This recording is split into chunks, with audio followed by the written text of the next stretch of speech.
जय श्री श्याम। आज हम गणेश जी की कहानी सुनेंगे। गणेश जी महाराज एक किसान के खेत से निकल रहे थे तो 12 दाने अनाज के तोड़ लिए। कुछ आगे चलकर गणेश जी को विचार आया कि मैंने तो किसान के खेत से चोरी की है। प्रायश्चित करने के लिए गणेश जी महाराज उस किसान के यहाँ नौकरी करने लग गए और 12 वर्ष तक नौकरी करते करते गणेश जी भी उनके परिवार के सदस्य बन गए। एक दिन किसान की पत्नी लिपट कर हाथ राख से धो रही थी। गणेश जी ने देख लिया और गणेश जी पास जाकर बोले, माता, यह राख से हाथ धोना गलत है। लिपट कर मिट्टी से हाथ धोना चाहिए। चलो मिट्टी से हाथ धो। और गणेश जी ने किसान की पत्नी के हाथ मिट्टी से धुला दिए। किसान की पत्नी इससे नाराज हुई और किसान से बोली कि यह कैसा नौकर रख रखा है जो मुझे बात बात पर परेशान करता रहता है। किसान ने गणेश जी को बुलाकर पूछा कि तूने मेरी पत्नी के मिट्टी से हाथ क्यों धुलाए? तू कौन होता है ऐसा करने वाला? गणेश जी ने जवाब दिया, मैंने तो सीख की बात बताई थी। ये राख से हाथ धो रही थी। राख से हाथ धोने से कोई हाथ शुद्ध होते हैं क्या? राख से हाथ धोने से घर की रिद्धि सिद्धि चली जाती है और मिट्टी से हाथ धोने से रिद्धि सिद्धि आती है। किसान ने सोचा कि गणेशिया है तो बड़ा होशियार, अतः किसान ने गणेश जी को माफ़ कर दिया। कुछ दिनों बाद कुंभ का मेला आया तो किसान बोला कि गणेशिया मेरी पत्नी को कुंभ में स्नान करा ला। किसान की पत्नी किनारे पर बैठकर नहाने लगी तो गणेश जी आगे ले जाकर गोता खिलाकर ले आए। घर आकर किसान की पत्नी अपने पति से बोली, स्वामी, गणेशिया को कुछ भी समझ नहीं है। देखो, इतने आदमियों के बीच में मुझे आगे घसीट कर नहला लाया। किसान ने गणेशिया को बुलाकर पूछा तो बोला कि किनारे पर बैठकर झबल झबल कर रही थी, सबके नहाए हुए जल में नहा रही थी। बीच में नहाने से अगले जन्म में आपको बहुत बड़ा राजा का पद मिलेगा, राजपाट मिलेगा, इसलिए नहलाया था।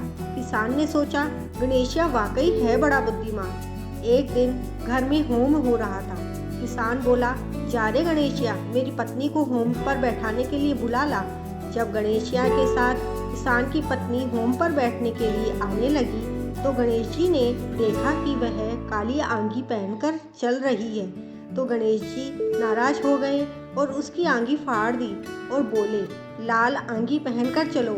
गणेश जी द्वारा आंगी फाड़ने पर किसान की पत्नी रूठ कर बैठ गई। किसान ने पूछा कि भाग्यवान, कैसे रूठ कर बैठी हो? होम का समय बीता जा रहा है। पत्नी ने सब बातें अपने पति को बताई तो किसान ने गुस्सा होकर गणेश जी को बुलवाया और बोले, आजकल तू बड़ी बदमाशी करने लग गया है। गणेश जी बड़े विनम्र होकर बोले, मालिक, मालकिन काली आंगी पहनकर होम में बैठने के लिए आ रही थी। मैंने तो उतार कर लाल आंगी पहनने के लिए बोला था। काली आंगी अशुभ होती है। किसान ने गणेश जी को धन्यवाद दिया। एक दिन किसान पूजा करने लगे तो पंडित जी बोले, हम तो गणेश जी की मूर्ति लाना भूल गए। तब गणेश जी बोले कि तुम मुझे ही मूर्ति करके विराजमान कर लो, तुम्हारा काम सफल हो जाएगा। वे बात सुनकर किसान गणेश पर लाल पीला हो गया और बोला कि तू अभी तक तो मालकिन से मस्करी करता था और अब मुझसे भी करने लगा। गणेश जी बोले, मस्करी नहीं कर रहा हूँ, सच्ची बात कह रहा हूँ। इतना कहकर उन्होंने अपना रूप धारण कर लिया। किसान और उनकी पत्नी ने एक साथ गणेश जी की पूजा की। पूजा खत्म होते ही गणेश जी अंतर्ध्यान हो गए। किसान ने अपनी पत्नी को बोला कि अपने तो घर में साक्षात गणेश जी महाराज विद्यमान थे और हम उसको एक नौकर समझकर घर का सारा काम करवा रहे थे। गणेश जी ने दोनों पति पत्नी को स्वप्न में दर्शन दिए कि मैंने आपके खेत में चोरी से 12 दाने अनाज के तोड़ लिए थे। इसी का प्रायश्चित करने के लिए मैंने आपके घर पर एक नौकर बनकर काम किया और अपना दोष उतारा है। उसके बाद किसान के खेत में अनाज के भंडार बन गए और कुछ ही दिनों बाद किसान मालामाल हो गए। हे गणेश जी महाराज, जिस प्रकार से किसान को धन धान्य देकर मालामाल किया, उसी प्रकार हम सब भक्तों के भी धन के भंडार भरना और रिद्धि सिद्धि सहित हमारे घर पे पधारना, हमें सद्बुद्धि देना। बोलो गणेश जी महाराज की जय। ओम गंगणपते नमः। ओम गंगणपते नमः। ओम गंगणपते नमः।